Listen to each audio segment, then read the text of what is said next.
নমস্কাৰ বন্ধু বান্ধৱীসকল, নতুন এটা ভিডিঅ'ত সকলোকে স্বাগতম জনাইছোঁ। আগন্তুক গ্ৰেড 3 ড্ৰাইভাৰ আৰু গ্ৰেড 4 পৰীক্ষা আহি আছে। সেয়েহে তাৰ ওপৰত ভিত্তি কৰি আজি জিকে নহয়, আজি কিছুমান ট্ৰিপছৰ ভিডিঅ' লৈ আহিছোঁ, যিটো হৈছে ৰিজনিং পাৰ্টৰ। এতিয়া যদি কিছুমান কাউণ্টিং ফিগাৰ্ছ থাকে, যেনেকৈ এতিয়া এই ত্ৰিভুজটো আছে, এই ত্ৰিভুজটোৰ ভিতৰত কেইটা ত্ৰিভুজ আছে বুলি ক'লে আমি কেনেকৈ গণিম বা কেনেকৈ আমি ইয়াক হিচাপ কৰিম। এতিয়া সকলোৱে ডাঙৰ বা সৰু দুটা থাকিলেতো আমি গম পাই যাওঁ। যেতিয়া চাওঁ এই ত্ৰিভুজটোৰ ক্ষেত্ৰত আমি লিখিবলৈ সহজ হয়, কাৰণ এই ডাঙৰটো এটা ত্ৰিভুজ, এই সৰুটো এটা ত্ৰিভুজ আৰু এইটো এটা ত্ৰিভুজ। টোটেল কেইটা পালোঁ? আমি 3টা পালোঁ। অ'কে, কিন্তু এনেকুৱাকৈ আমি নকৰিম। ইয়াত কিছুমান আমি ট্ৰিক্স ইউজ কৰিম। সেই ট্ৰিক্সটো আমি জানো আহোঁ। এতিয়া যদি চাওঁ, আমি ইয়াত প্ৰথম চাব লাগিব ত্ৰিভুজটোৰ ক্ষেত্ৰত ভূমি অৰ্থাৎ বেজডাল। বেজটোৰ ওপৰত কেইটা ঘৰ আছে। এতিয়া চাওঁ, এটা ঘৰ আৰু এফালে দুটা ঘৰ। কেইটা হ'ল টোটেল ঘৰ? দুটা ঘৰ। এতিয়া আমি কি কৰিম? এই ঘৰ দুটা যোগ কৰি দিম, মানে 1 + 2 = 3 হ'লে আমি প্ৰথমতে কি কৰিছিলোঁ, এনেকৈ হিচাপ কৰিবলৈ কেইটা পাইছিলোঁ? 3টা পাইছিলোঁ, আৰু এইটো ট্ৰিক্স ইউজ কৰিও 3টা পাইছিলোঁ। এইটো আপোনাৰ সহজ। ইয়াতকৈ অলপ এতিয়া আমি ক'লৈ যাম? অলপ কঠিনলৈ যাম। নেক্সটটো চাওঁ। এতিয়া এইটো ক্ষেত্ৰত কি কৰিম? এইটো ক্ষেত্ৰতো ছেইম চাম, আমি বেজটো চাম। এইটো হ'ল ইয়াৰ বেজ। অ'কে, ইয়াৰ ওপৰত কেইটা ঘৰ আছে? আমি আকৌ নাম্বাৰিং কৰিম। 1, 2, 3, 4টা। অ'কে, এতিয়া আমি এইকেইটা কি কৰিম? প্লাছ কৰি দিম। 1 + 2 + 3 + 4 = কিমান আহিব? 2 × 1 = 3, 3 × 3 = 6, 6 × 4 = কিমান?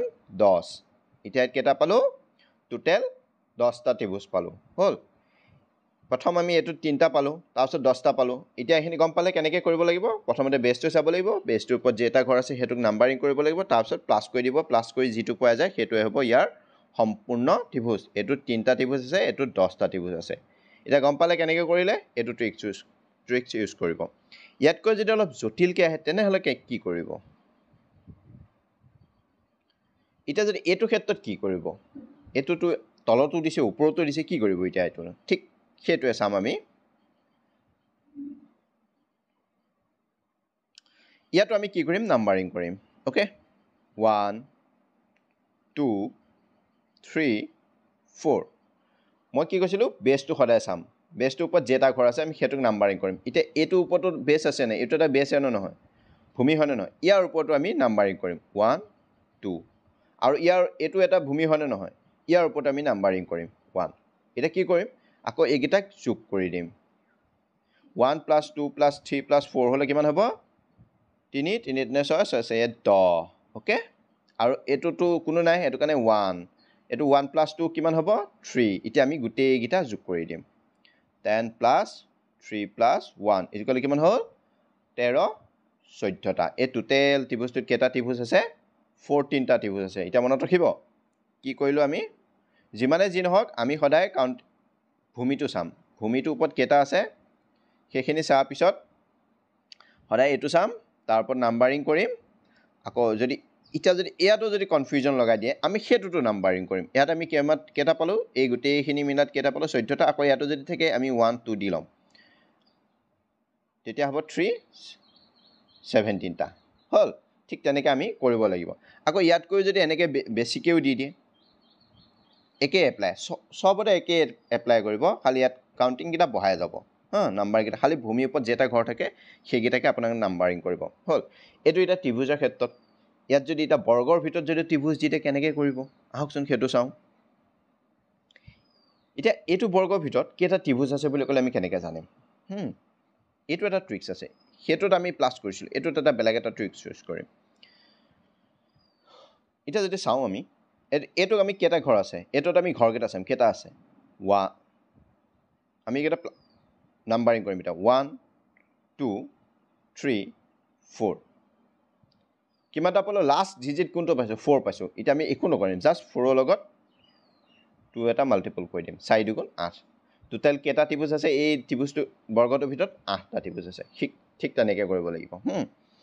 এতিয়া গম পালে, যেইটা এনেকৈ আমি কাউণ্ট কৰি যাম সেই কাউণ্টটো যিটোত ৰখে এতিয়া যদি 4ত ৰখিছে নহয় 4 লগত আমি 8 এটা পূৰণ কৰি দিম সৰি 4 লগত 2 এটা পূৰণ কৰি কিমান পালোঁ 8 এতিয়া যদি 3 ৰখা হয় 3 লগত 2 এটা পূৰণ কৰিলে হয় 6 হ'ল হয় ঠিক তেনেকৈ হা যিটো কাউণ্ট কৰি যিটো পাওঁ সেইটোৱে হ'ব সেইটোৰ লগত 2 এটা পূৰণ কৰিলে যিটো ৰখিব সেইটোৱে হ'ব ইয়াৰ মানে ত্ৰিভুজৰ সংখ্যা এতিয়া নেক্সট অলপ ইয়াতকৈ অলপ জটিলকৈ চাওঁ ইয়াৰ ক্ষেত্ৰত কি কৰিম ইয়াৰ ক্ষেত্ৰত আমি সেম নাম্বাৰিং কৰিম 1 2 3 4 5 6 7 8 ইয়াত আমি কেইটা পাইছিলোঁ 4টা পাইছিলোঁ ইয়াত কেইটা পালোঁ 8টা পালোঁ এতিয়া 8ৰ লগত কি কৰি দিম 8ৰ লগত আমি কি কৰি দিম 2 এটা ইনটু কৰি দিম 8 দুগুণ 16 ইয়াত কেইটা ত্ৰিভুজ আছে 16টা ত্ৰিভুজ আছে এতিয়া মনত ৰাখিব ট্ৰিক্স কেইটা গম পাইছে এইখিনিয়ে হ'ল মানে এটা কাউণ্টিং ফিগাৰ্ছৰ ভিতৰত কেইটাকৈ যদি ত্ৰিভুজ থাকে সেইটো এনেকৈ জুখিব লাগিব হা নেক্সট যদি ইয়াতকৈ অলপ জটিল থাকে তেনেহ'লে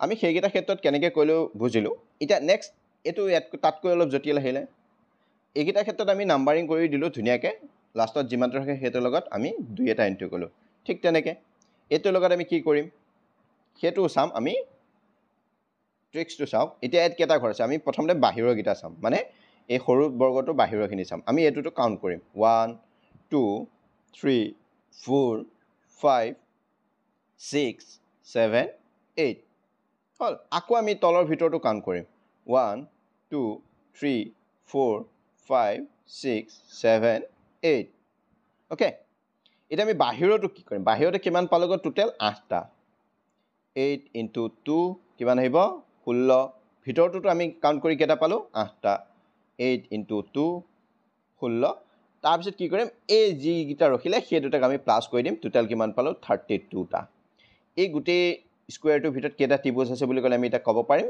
এইটো গোটেই ত্ৰিভুজটো 32টা ত্ৰিভুজ আছে এতিয়া গম পালেনে নেক্সট আমি কি কৰিম এইটো সহজটোৰ ক্ষেত্ৰত কি কৰিলোঁ 1 2 3 4 যিটো ৰখে সেইটোৰ লগত 2 ইনটু কৰিলোঁ ইয়াতো গণি পেলাই যিটো ৰখে সেইটো আমি 2 ইনটু কৰিলোঁ ঠিক তেনেকৈ এইটোত আকৌ ভূমিটো চাম ঠিক তেনেকৈ আমি ত্ৰিভুজৰ ক্ষেত্ৰত বেছটো চাইছিলোঁ এইটো ক্ষেত্ৰতো সি ঠিক বেছটো চাম বেছটোৰ ওপৰত আমি নাম্বাৰিং কৰি যাম যিমান ৰখে সেইটোৰ লগত 2 এটা ইনটু কৰিম আৰু তাৰ তলৰ ওপৰৰ বেছটোৰ ওপৰত যিমান ৰখে সেইটোৰ ওপৰত 2টা ইনটু কৰি যিটো ৰখে সেইটোক আমি প্লাছ কৰি দিম এইখিনিয়ে হৈছে ট্ৰিপছখিনি যদি ভাল পালে আপোনালোকে লাইক কৰিব শ্বেয়াৰ কৰিব আৰু যদি কিবা সুধিব লগা থাকে মোক সুধিব আৰু যদি এনেকুৱা ধৰণৰ ট্ৰিক্স বিচাৰে তেন্তে মোক কমেণ্টত জনাব মই এনেকুৱা ধৰণৰ ভিডিঅ' ভালকৈ আনিব চেষ্টা কৰিম কাৰণ মই যিহেতু মোবাইলত কৰোঁ অলপ মানে বুজাবলৈ অলপ অসুবিধা হয় সেয়েহে যদি কিবা ভুল কৰিছোঁ তাৰ বাবে ক্ষমা কৰিব ধন্যবাদ